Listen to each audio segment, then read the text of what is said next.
Behold the god of thunder!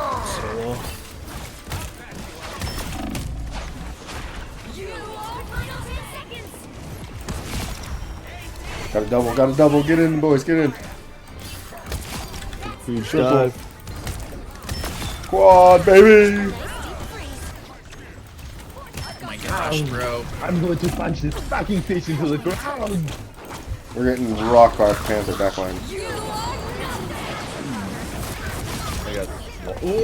You like that? You like that? You like that?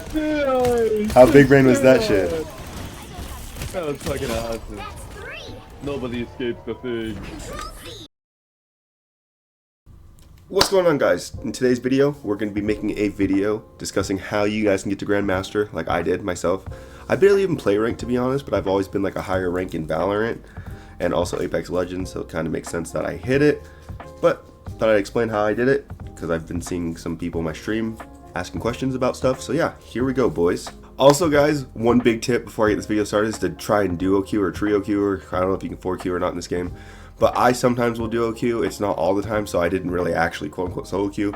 But for I'd say about like 90 to 95% of my games, I was solo queuing. So if you guys want to go on my stat history and look, whatever, it's cool. It's 2-inch Punisher. It's my gamer tag. And then my duo queue was always Hulk Tua if I had one. But like I said, 90 to 95% of my ranked games were solo queue. So just gonna get that out of the way, so I don't get, you know, don't get accusations and stuff. We don't want no YouTube drama. We're just trying to be out here and just live our lives, man. If you guys are new here, be sure to subscribe. Trying to hit 4K subs, doing a giveaway at 4K subs, 5K subs, and then 10K subs, and then we'll see what we do after that. Trying my best to just, you know, give back to the community because I appreciate you guys for watching. I want this to be my full-time job, so subscribe. For real, for real. Now, sometime in the next coming week, I want to play this patch a little bit more and kind of get a feel for it. I'm going to make a tier list video for every role, so that's going to kind of tie into this video. So I'll be linking that in the description if you're watching this video like a week or two from now when it's uploaded. Alright guys, so let's get started on the video. Alright, so to get this video started, you need to know what the meta characters or the best characters are. So you just got to kind of keep track of that and play according to that. Because realistically speaking, ranked is going to be, you're going to win on the good days about 60% of your games, more than likely, especially solo queuing or duo queuing. So playing the best characters kind of increases your odds. It's like a casino. And this ties into the video I'm going to be posting later this week of the best characters in the game. So you kind of want to play based off that. And there's constantly updates in this game, so you need to pay attention to patch notes and base who you play based off of that. This also ties in that you need to learn more than one character for every role. So try and learn 2 to 3 if you can, because once you're in gold and up, there's the ban system and they can just ban whoever. A lot of people will use stat trackers because they're nerds and will just target ban based off if you have crazy numbers on that one character. But if you learn 2 characters on each role, it's super important to kind of do like counter characters. So like if you're good in DPS, you should probably learn like a dive and then a really like heavy hitter like Hella or Phoenix. And a dive character would be like Spider-Man, Iron Fist, who I think is one of the worst characters in the game right now. Black Panther, those types of characters. Another good one to learn is Namor, because dive is pretty heavy right now in the meta, it seems like, especially with the Spider-Man and Human Torch team up. And Namor also really counters all the dive. A big thing is just to go into quick match or like practice versus AI and just kind of figure out like what your actual playstyle is. For me, I'm more of a range kind of guy where I just like to chip damage. That's what I like to do personally. And then for tanks, I kind of like having a shield and being able to protect my backline. That's a big thing as well, as protecting your backline, peeling back for your healers, especially on tanks, or if you're some sort of a DPS, kind of peel back and help your healers when they're getting dove by someone. You don't see that enough in even the rank I currently am, or like low ranks either. It's like no one really peels back for their healers. That's kind of like what separates the games, keeping your healers up. Your healers are your lifeline in this game, so make sure you're always glancing every few seconds and look back at your healers in that backline. Make sure everything's straight back there. Every insta-lock DPS thinks they are the best player ever, and they keep saying, where are the heals? Well, we can't really heal you when there's a panther down our throat 90% of the game. Maybe look back and help us, bud. Now, in my honest opinion, I think a strategist or a healer role is the best to rank up, just because you can control the pace of the game. Your ults literally counter everything. All it is being a strategist is just countering other people's ults. That's all it comes down to. That's pretty much all this game comes down to, is just countering other people's ults. Whoever counters the most ults is going to win the game, generally speaking. The next tip I have is that you need to start swapping and trying to counter the other team's comps. Especially the higher rank you get, it's super hard to one trick unless you're like Necros or someone that's super crazy good like that. So you're gonna have to just non-stop swap. That's pretty much all it seems like, is you're swapping to counter their comp. Like yesterday, for instance, I was in a rank game, and I started off on phoniex, but then they had 5 DPS, 1 healer. I don't know how we were getting rolled. They were just absolutely destroying us. They had so much dive. So then I swapped to Neymar, and then I asked my team to swap to tank, or 3 tanks, so that way they couldn't do a lot of damage, because when you have dive, you don't do that much damage. So 3 tanks, we countered them, and we ended up winning that game because we swapped to 3 tanks. Another thing is, if they're like 3 DPS, you could counter it with 3 supports. You just kind of got to learn the team comps and see what works, but you have to have teammates that are willing to switch, because this game is a casino. It's literally gambling, so sometimes your teammates aren't going to swap, so you're just going to get rolled because your comp is just insuperior to the other comp. That's why I said it's like 60% of the games you win if you're just on point. There's that 40% where you're going to lose. You're just going to lose naturally. That's just how these types of games work. But it's like you have to just persevere and have higher odds of winning instead of lower odds. So by doing all these tips, you guys will have higher odds to win the games. But finding enemy counters just takes time. You just have to play the game and figure out what characters counter each character. A big thing I like to do is try and play every character I can and see like what counters that type of character, that type of play style. So that way, if I'm getting wrecked by that one character, I can have me and my team also swap to try and counter that one character that's just going crazy. My next tip is to don't have an ego. I'm in Grandmaster, and it seems like after you get to like high gold plat, everybody has some sort of an ego. So just don't have an ego, have a level head, be willing to play any role.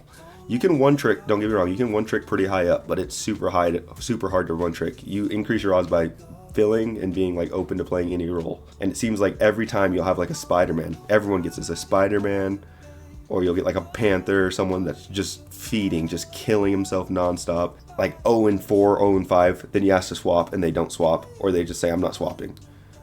That is an ego, and that's how you're going to lose a good majority of your games. You're not going to go on any win streak or rank up for that matter. You're just going to have an ego. You can't have an ego in these games. This is a team-based game. You have to play together and be team-oriented. If you do that alone, sometimes other people will just follow your steps. There's been a lot of times where I'll swap and then other people will swap because I swap, and then everyone just starts swapping roles. All I'm saying is Tom Brady, Peyton Manning, Sidney Crosby, Alexander Ovechkin, Ronaldo, LeBron, Kobe, all those guys were coachable. They had good coaches and they listened to their coaches. Just because you're the best at what you're doing doesn't mean you still can't be coached and get better. This kind of ties into my next tip, and it's just control what you can control. You can't control if your teammates are just absolutely dog water. That happens so many times. So what you can do is just control what you can control, just try and encourage everyone and just try and make sure everyone's straight.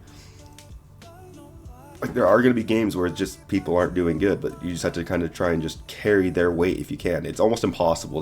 Like I said, there's going to be some games, I'd say there's probably like 20 to 30% of games where it's just going to be a loss. That's just how it is. But you just kind of have to persevere. Like, even like people that do those like solo characters that are like super high rank, like one above all and all that kind of stuff in top 500, they struggle sometimes and have a little bit of a loss streak sometimes, but it's just kind of like the roulette. Like I said, it's just little random characters not carrying their weight. So if you just take a deep breath and control what you can control, it'll go better. There are also going to be a lot of games where you're not going to do good, so you just have to make sure that you're using your abilities right and just try and not die. Playing your life is the most important things in types of games like this. So if you're having a bad game, just try and stay alive. Everyone's going to have bad games. There's not a single person on earth that doesn't have a bad game. A big thing what I like to do is I'm obviously make content and stuff, so I'm always recording my gameplay. I'm always just like kind of rewatching what I do when I edit and see like what I do wrong and what I don't do wrong. This is stuff that's going to help you get better. And even when I die, I always say like there's a reason why I died. There's never not a reason you don't die. There's occasionally a few times where it's like just alt central and you just literally can't do anything because you're perma-stunned by thing or something like that. Like there's just certain times where that happens, but most of the time you're either out of position, you used a cooldown wrong, or you're just in a horrible spot. So you just kind of got to figure out like why you're dying.